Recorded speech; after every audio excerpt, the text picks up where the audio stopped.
Let's go beyond. Let's go beyond.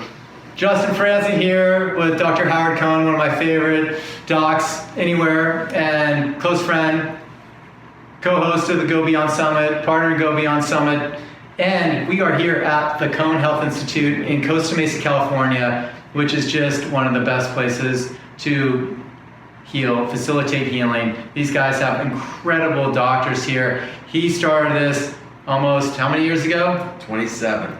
Almost 30 years ago, 27 years ago, and just unbelievable. Wellness classes every Wednesday night, and they're free wellness classes. They serve dinner, and they do free evaluations, and it's just unbelievable on how they help facilitate with challenges in the body.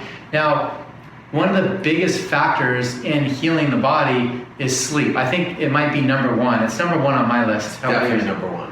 Definitely number one. So if you don't get the quality REM sleep that you're looking for, you're not going to heal. Your body's not going to heal and regenerate and rejuvenate, and you're not going to have that energy to go do what you need to do. So, Dr. Cohn, please share with us, what are some of the things you talk to your patients about to help them sleep beyond? Well, we tell them first that sleep is the most important thing because our body heals when we sleep. And if we're not sleeping, we're not healing. And quality of sleep and quantity of sleep are both important, but quality is more important than quantity. And whether we're aware of it or not, sleep deprivation is the number one form of torture around the world. If you want to get the enemy to talk, you don't waterboard them or beat the crap out of them. What you do is you keep them up.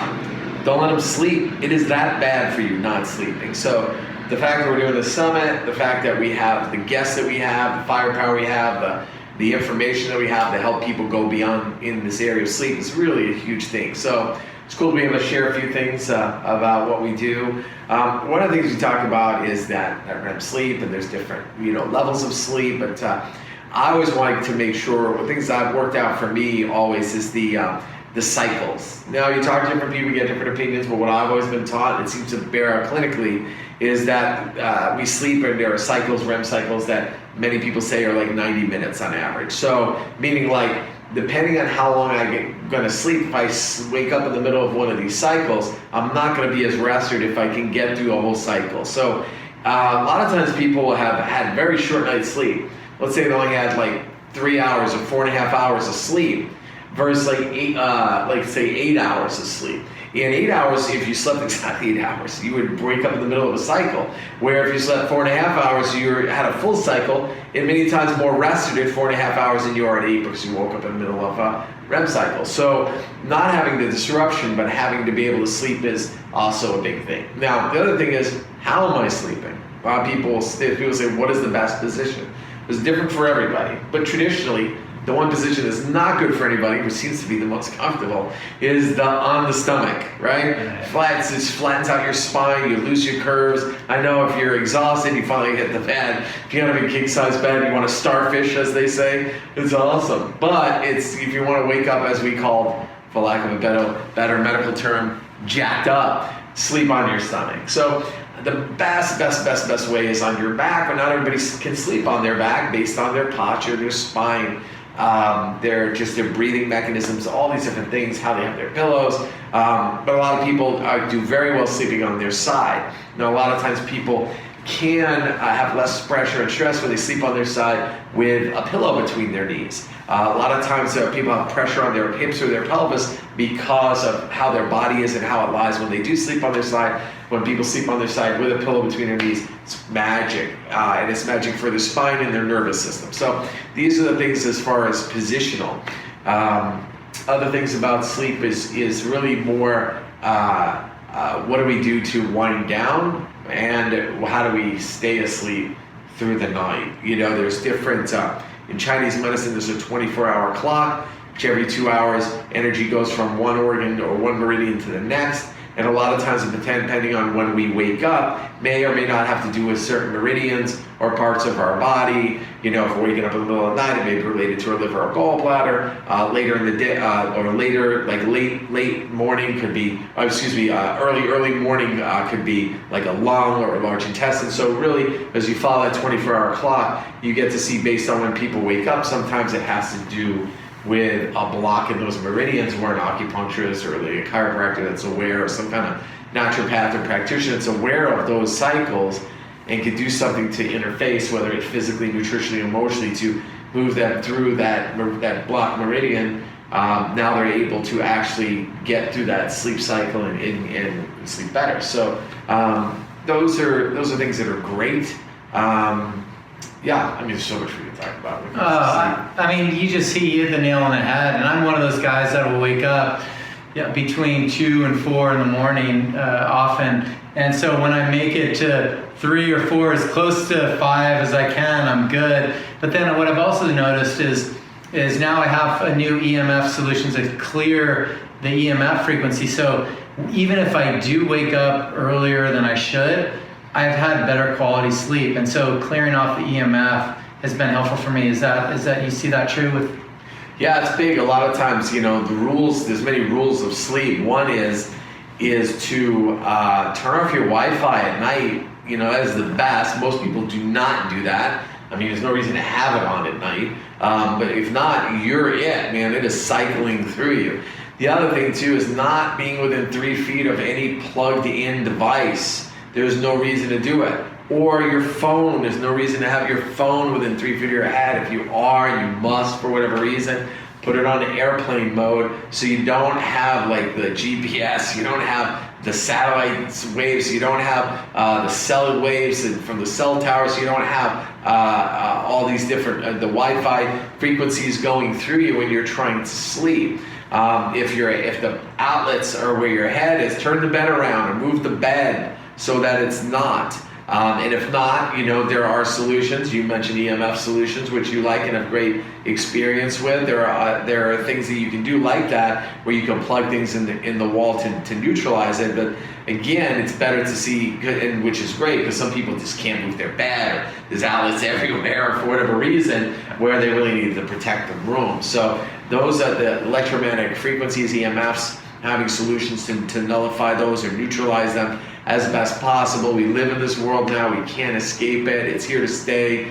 But you can protect yourself. Again, the phone is a huge, huge, huge thing to help neutralize that. You can put things on your phone, like you mentioned, which are quite helpful. So that's a big one. Another thing is food, diet. A lot of people eat too late. Eating too late. We're one of those cultures where we eat our biggest food at dinner, when most cultures around the world, they eat their biggest meal at lunch, and they eat very lightly at dinner, because they know that after 3 p.m. in the afternoon, your body doesn't usually produce the same amount of hydrochloric acid. So yet your stomach doesn't, so when you're eating these huge steaks at dinner, it's sitting and rotting. Listen, if you have like a T-bone or a bone-in ribeye, or just even a burger at 7 or 8 o'clock at night, I mean, it takes 14 hours to digest that, so it's sitting in your gut, creating this acid situation, this acidosis, which is why we recommend people take our alkaline booster before they go to bed, so they help alkalize their body so they can sleep and sleep like a baby, because those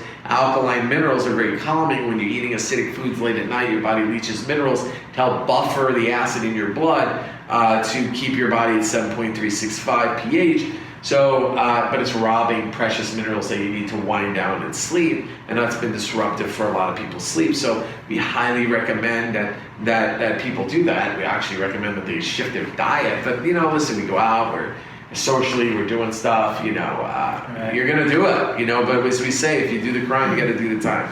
If you're going to eat it, you got to make sure you're doing something to help balance that out, so that helps you go to sleep. I have 2 young daughters. I know you have a daughter that's very young too, similar age, and we have these kids take these boosters before they go to bed to help boost their alkalinity to calm their system. So that's another thing that helps. Now let's talk about dental hygiene and preparation before you go to bed. How important is it to brush your teeth, floss, clean the mouth? It's huge. I mean, it's huge. I mean, shoot, that's a whole summit in itself. Listen, granted, we want to brush our teeth, we want to floss our teeth. You want to use you don't want to use these things like soap and Listerine, and it's toxic. There are like these periodonts, these more holistic, that are more natural, more organic, things that will help create an environment in your oral cavity, things that use like hydrogen peroxide to create an environment where bacteria doesn't want to live as well. And the best way to make that happen is we're the only culture that eats sugar like it's going out of style. I mean, we're addicted to it like heroin. It's very similar in how it is in our nervous system like heroin. And, you go to these cultures where they've never brushed their teeth, or they do it with a stick, and they have, perfect teeth, no cavities, no nothing, no crowding. If you look at the books like Nourishing Traditions, you look at the work of Weston Price, famous dentist traveling around the world, look at diets and cultures, saw that when people eat high grain, high sugar diets, they have tooth decay. And one of the things you also do, you can test your pH, and you can see that these oral cavities are very acidic. So you want to make sure, again, if you have an alkaline environment when you go to sleep, in your oral cavity, you're going to have a better chance of having less dental issues. The other thing, too, that disrupts sleep is grinding your teeth at night. People grind their teeth at night. And a lot of people think it's just because they're stressed out. It's not that. That is a reason. That's not the biggest reason. Number one reason people grind their teeth at night is because they have these things that live in their gut and throughout their body called parasites. And I know it's grosses people out, and goes, no, I don't have that. It's like, listen, to 95% of America, at any given moment, you can do a comprehensive digestive stool analysis, a CDSA, run that, collect your little poop, put in a little vial, send it to the lab. They tell you the names of the species, whether they're large ones, small ones, microscopic ones, or cellular ones, and you can find these things in there. And, in China, every season change, every 90 days in the villages, they do parasite cleanses. The philosophy is don't wait till you're thirsty to dig a well, which is it's a lot easier to stay well than it is to have to get well. So they rather cleanse it out before things start to develop. And so how that works and why that works is that parasites are parasites, so they live off of you. They give nothing, but they just take, Well, people like that in our lives call them parasites. But in any event, so these guys that live mostly in our gut, they're not good for us. We need to cycle them out. Now, you can't run and hide for them. If you eat sushi once or have a dog or a cat, you're going to have them. They're like, oh, my dog, really? It spends its whole day licking its butt and it comes home and licks your face, right? How about your cat? You ever see your cat do the little leg up thing and it's like constantly licking itself? It's been in the freaking letterbox all day, and then it's on your pillow sleeping when you're not home, and you think, can I possibly get it? Seriously, wake up, come on. So you got them. So what are you going to do about them? So there's certain cleanses and things that you can do. The Cohn Health Institute, we can test you on what you have and how to get rid of it. But how it works is that the parasites, they live off the food that you eat. They help make you crave things that are not good for you, like sugar and other things. But really, when you're sleeping, you're not eating. So there's a little mechanism where they'll kind of stimulate your body to want to grind its teeth to make saliva, and they live off the saliva while you're sleeping until you can get up and eat that crappy breakfast again, full of carbs and sugar and whatnot. So welcome to the world, folks. This happens every day, all the time. Ask whoever sleeps with you if you're grinding your teeth or not, and you may be quite surprised as to why that is. Yeah, dentists will tell you for sure. So now one of the big questions I have as well is how much water do you drink throughout the day to prepare you to be able to sleep? Because you always hear people have heart attacks in the middle of the night, they're dehydrated, or they wake up dead or what have you. But how do you stay hydrated but not have to wake up to go to the bathroom?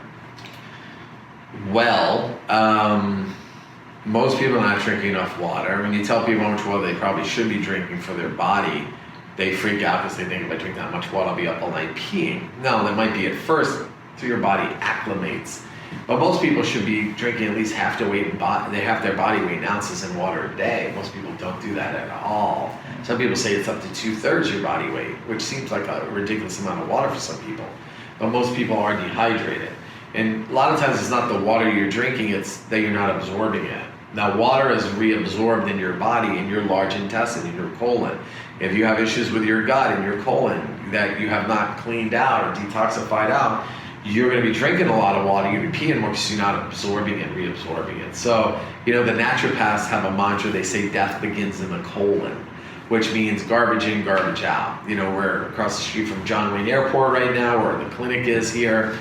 If you remember John Wayne, when he died, he had over 55 pounds of undigested fecal matter in his gut. I mean, there's a guy that just grew a cancer, so, and you're like, how could that be? If people have that all the time and they're pooping, looks seemingly all the time. Just like your pipes in a house, you telescope. When you telescope, it means it just goes like this. So it crests on the inside. It's not a block, but things are still moving. The colon blockage. So you got to constantly cleanse this out. Not everybody has to run and get a colonic, but you know what? It is a great thing for people to be able to do these kinds of things, as well as do certain nutritional cleanses regularly to kind of clean this stuff out so that you can absorb your water better. Now, then there's this quality of water. So alkaline water seems to be better for most people, but over-alkalizing by drinking super high alkaline water all the time is a little much for some people. So you want to balance that out. You definitely don't want your water to be acidic. If you can't afford one of these machines, you can do something where you can just put lemon in your water. Like every day I get up in the morning and I have a full tall glass of water with the juice of a lemon, fresh cut lemon in it, to help alkalize my system. Even though the lemon is acidic by nature, it's alkaline ash, means that it gets converted to alkaline by your body. And then the next evolution of water is hydrogen water. And hydrogen water is really the water that these alkaline water machines produce at the end of electrolysis. It's not just the alkalinity, it's the hydrogen. As you start to see around the health food stores, alkaline water, the next gen is hydrogen water, because it's the super high antioxidant water. It's the fastest acting antioxidant there is, because hydrogen's a gas and nanobubbles goes right inside your cell. So that hydrates you. All these things help you better sleep, balance out this acid situation, and work great. So we have Keith Morey's super good stuff, and the REM Sleep Plus is one of the products that we're really promoting as far as just helping you sleep through the night. What are some of the products you have? I mean, you just talk about molecular hydrogen. You have your recovery product. What do you recommend? Well, we use Hydro FX for water by 7.2. We actually have it here. Looks like this, right there. Kind of put it in the water, stir it, dissolves, drink it. We have our alkaline booster we talked about, which I take before I go to bed every night. My wife takes it, my kids take it. Helps get you back to that alkaline state. The alkaline minerals help promote restful sleep. So those are the two, the alkaline and the hydrogen, really help balance out the acidic nature of your day. That's fantastic. Simple. Yeah, such a simple recipe. Now, as far as that's just all preparation and recovery, first thing in the morning, you're getting the whole spectrum of what to do, how to prepare yourself. Anything else you want to add? Folks, it's that simple. One of the the best things that costs absolutely nothing is to ground yourself before you go to sleep. Maybe when you get up too, but definitely before you go to sleep. I can't get to sleep, can't get to sleep. If you take your shoes off, you take your socks off, and you walk outside and find some grass somewhere that is real, is connected to dirt, and walk in the grass and ground yourself with this earth and the frequencies and vibrations on the earth. Ground yourself, especially once you're outside and it's not too lit, but it's nighttime. So many different, your skin receptors, everything starts to acclimate to winding your body down to go to sleep. Best thing you could ever do, the absolute best thing you could ever do. Ground yourself, go for a walk, go to sleep. Now, he just mentioned the light, not too dark. Real quick, we're going to end it with having the TV on, blocking out LED lights. Like, how do we avoid that? Because your body thinks it's daytime when that TV's on. Throw it out. Best thing to do is not turn it on. Out of the bedroom. You should not really have a TV in your bedroom. It doesn't really foster your intimacy. It doesn't help your kids. I mean, I know a lot of us do. But if you do have a TV, we do. I'm not gonna lie to you, I do have a TV in the bedroom, but I have it in a big hutch where you cover the hutch in so you never see it. So there's you don't even see you have the vibration even when it's off.